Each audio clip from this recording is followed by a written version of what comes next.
Good morning, good afternoon, or good evening, wherever you are. Remember, you have greatness inside of you. Welcome back to another App Daily News with your hockey coach, Guru called Frenchy. Today, episode number 209. What do you have in the menu, coach, today? First of all, we have a lot. We're going to talk about Josh Anderson on the first line. We're going to talk about the goalie situation with the Montreal Canadiens.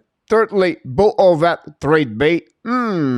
Finally, the power play. What's going on with this power play with the Montreal Canadiens? I have a specific graphic, guy. You'll be shocked to hear what I'm going to tell you about the power play from different players. But before we start, we invite you, please don't forget to click on the like, subscribe to Hockey Nation Show, and please leave me a comment about this episode. And let's dive in talking about the first subject of the day. The first subject, guys, is about why Josh Anderson on the first line. From the analytic underlying with him, guys, does not work. The percentage X goal for drop for minus 1.4% every time they play together. The scoring chance for percentage, they drop at 2.4%, does not work. And finally, they got outshot 17 more times when they are all three together in the last couple of games. I don't understand the reason behind he continues to use Josh Anderson with Nick Suzuki and Cole Caulfield. Who should be there, guys? I still believe now we have to go with Kirby Dach until maybe to the end of the season. The only thing I will say to you right now, it works for that line altogether. And of course, Jonathan Drouin, I know many of you does not like him for many reasons. I don't talk about him, but right now, he can play center and he's doing well. So we have to give credit for his doing. So during the time Sean Monahan is not there, we can use Jonathan Drouin as a center. Keep, of course, Kirby Dach with the first line. Bring down Anderson, possibly with Slavkovsky or maybe Anthony Richard. And they keep consistent to keep Delverac with Danny and Hoffman, and you know already the four lines. So that would be the only thing I would say to you guys. It will work. And I don't understand why Josh Anderson. I would like to hear from you guys if you all agree with me or not about the situation with Josh Anderson on the first line. Let's move on now, guys, for the second subject of the day. My second subject, guys, is about the AB goaltenders. What are you talking about? First of all, guys, some rumor from reporter around the Montreal area talk about possibly the Montreal Canadiens could looking for the goalie during the trade deadline, during the year, possibly at the end of the year, during the offseason, and we don't know yet, but that's what I heard the last couple of days. First, we should be patient with Samuel Montembeault. I think right now Montembeault is getting better and better and better. You guys, yes, French goaltender in NHL become great at older age. Talk about Tim Thomas. Talk about Corey Crawford. I think we should be a little bit more patient and maybe give him a little bit more game to show exactly what he looked like. That would be my suggestion for Martin St. Louis right now, because Montembeault, since the beginning of the season, on the 12th start, he have only 2 bad games, and he have a really good goal against average, and I like the way he's doing right now with the Montreal Canadiens. But the reporter said they could get one by trade. And the next couple of videos, I'm going to make a specific video about the goaltenders around the NHL they can get by the via of the trade. Example, Dustin Wolf, David Levi, Porcello, and I can go all the way like that. So better say Montreal can use that way, or they could get a goalie by UFA next season. They have many goaltenders a little bit older, like Frederick Anderson, Ranta with Carolina, both with them. Then you can get Varlamov for the New York Calendars. Then you can go with Tristan Jarry. Is it the best way? I'm not sure, but this is another way they can get. Or they can get another one by the draft for 2023 next summer. But if they draft someone at the first round, example, it would be a little bit longer to get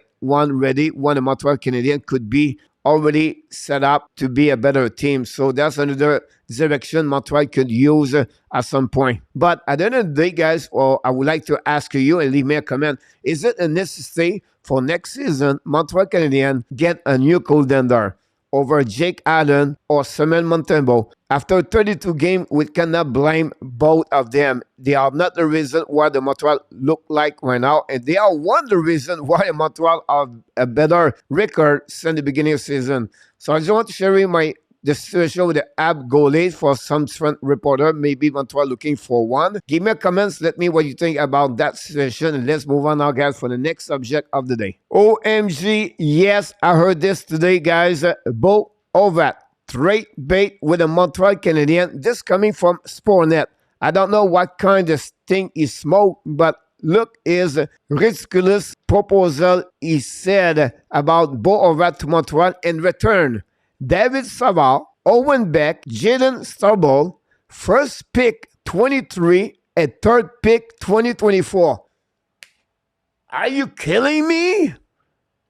It's a PlayStation trade right now. How we can trade 5 players for Bo Horvat, never have a season over 80 points in NHL. Terrible, terrible, terrible. 3-time Sportnets reporter. Unbelievable. I cannot believe it. But I'm not done yet, guys, because I want to go a little bit more deeper for the Montreal Canadiens. Here my situation, guys. If Monahan leave, what's next? We don't play right now with Sean Monahan. You can see Montreal struggle. So if ever Monahan is not returned next season, what happened with the Montreal Canadiens? What would be the best thing to do for the upcoming year, 23-24? Are they going to spend money, $6 million to $9 million to get a big name? Who are they? But first of all, you have Bo Horvat. Then you can get Larkin, or you can get Rand O'Reilly for the St. Louis Blues. Are you willing to spend that kind of money for the 3 players? Or you can go with lower money to $3 million to $5 million.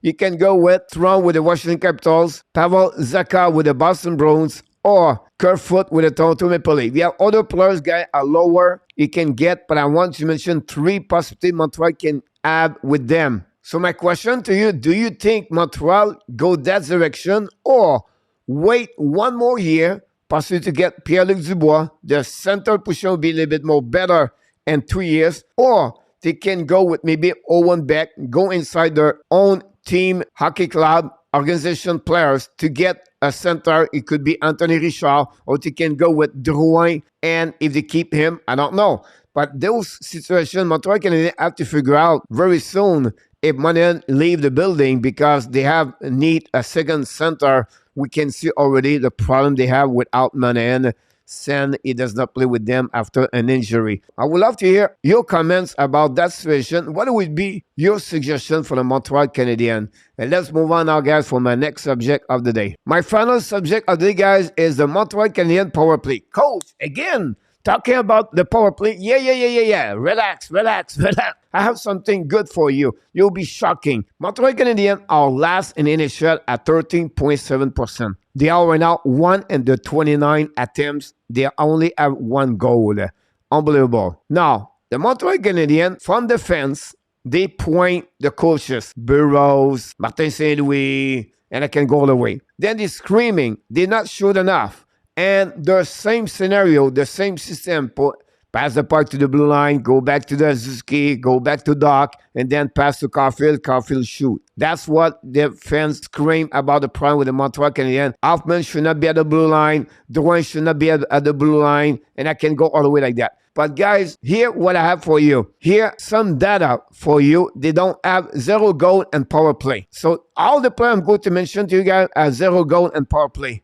You're going to be shocked. Come on, coach. First of all, guys, Jonathan Drouin, since October 19, 2019, he played over 264 minutes on TOI, power play, 0 goal. Chris Whiteman, October 14, 2017, 5 years. It's almost 6 years. 263 minutes TOI, no goal. Christian Dvorak did not score 1 goal on power play since January 18, 2022 is over right now 112 minutes on TOI. That enough. March 24 with the Vegas Golden Knights, over 63 minutes TOI on power play with 0 goal. This is a full game for him. Only a power play. Hoffman since April 24, TOI 56 minutes on TOI with no goal. What you see right now, guys, they all play power play. Drouin, unit number 1. Whiteman, unit number 2. Dvorak, unit number 1 or unit number 2.